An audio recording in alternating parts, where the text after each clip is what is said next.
সবর বাংলা জানেন তো কি? ধৈর্য। ধৈর্য এমন একটা গাছ যে গাছের চারিদিকে কাটা, কিন্তু ফলটা মিষ্টি সুস্বাদু। এই সুস্বাদু ফল খেতে হলে এই কাটাগুলো সহ্য করতে হবে। ধৈর্য। ছোট্ট ছেলে মেয়েদেরকে ননির পুতুল করে গড়ে তুলবেন না, খবরদার। ওদেরকে কষ্ট সহিষ্ণু করে গড়ে তুলবেন। আপনি থাকতেই কষ্ট করা শিখান, তার জীবনটা স্মুথ হবে, তার ক্যারিয়ারটা ব্রাইট হবে, তার ভবিষ্যৎটা সুন্দর হবে। ছেলেমেয়েরা কিছু চাইলেই সাথে সাথে দিবেন না। অনেক বাবা মা আছে এত আদর করে, এত বেশি আহ্লাদ করে, যা চায় তাই দেয়, পরে হিতে বিপরীত হয়, ঠিক কিনা?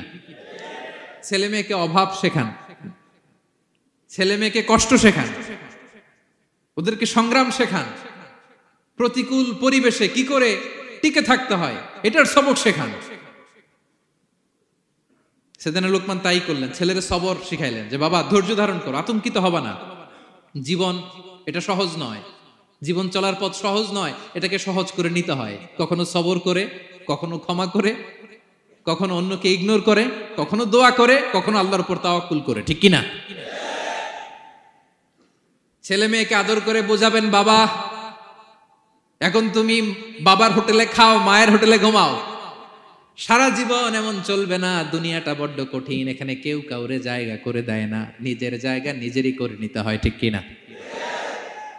ছোটবেলা থেকেই তাকে দৃঢ় মনোবলের করে তুলতে হবে যে বাবা দুনিয়াটা এত সহজ নয়, এটা সহজ করে নিতে হয়। This is the life hacks. এই লাইফ হ্যাক গুলো আপনি শেখাবেন, লাইফ লেসন গুলো শেখাবেন। ধৈর্য ধরো, সৎ কাজের আদেশ দাও, মন্দ কাজের নিষেধ করো। এগুলো করতে গেলে একটু বাধা বিপত্তি আসবে, কিন্তু শেষ হাসিটা তুমিই হাসবে, ঠিক কিনা? বিজয় তোমারই হবে। কি বলেন? সময়ই কথা বলে, সময়ই কথা বলে। বিপদে ধৈর্য ধরো। বিশ্বনবী আল্লাহ বললেন, ওসবির আলা মা ইয়াকুলুনা ওয়াহজুরহুম হাজরান জামিলা। নবী হে, বিপদে ধৈর্য হারা হবেন না। ভালো সময় সামনে আসছে, মক্কায় আপনারে কষ্ট দেয়, গণক বলে, জাদুকর বলে, পাগল বলে, মদিনাতে বিজয় আপনারই হবে, ঠিক কিনা? ছেলে মেয়ে যেন আশাবাদী হয়ে গড়ে ওঠে, হোপফুল, আতঙ্কিত যেন না হয়। কষ্ট শিখান, ধৈর্য শিখান। আচ্ছা গেল। এরপর তিনি বললেন, ওয়ালা তুসাইর খাদ্দাকা লিন্নাস। ও আমার কলিজার টুকরা সন্তান, ওয়ালা তুসাইর খাদ্দাকা লিন্নাস। অহংকার করে মানুষ থেকে মুখ ফিরিয়ে নিও না। ছেলেরে এবার সোশ্যাল বানানোর চেষ্টা করতেছেন, হ্যাঁ? ওয়ালা তুসাইর খাদ্দাকা লিন্নাস। দেখেন একটার পর একটা, প্রথমে স্রষ্টারে চিনাইলেন, তাই না?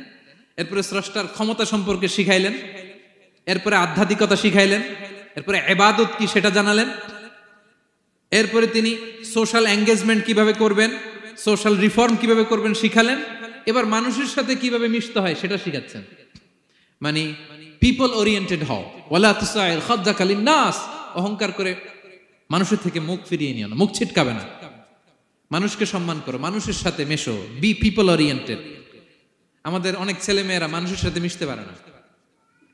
দোষ কার? বাবা মায়ের, শেখায় না।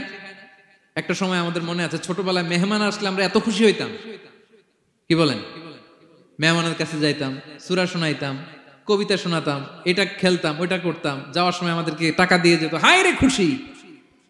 এখন দেখবেন টেনে হিসেবে মেহমানের সামনে আনা যায় না। এরকম আছে না নাই?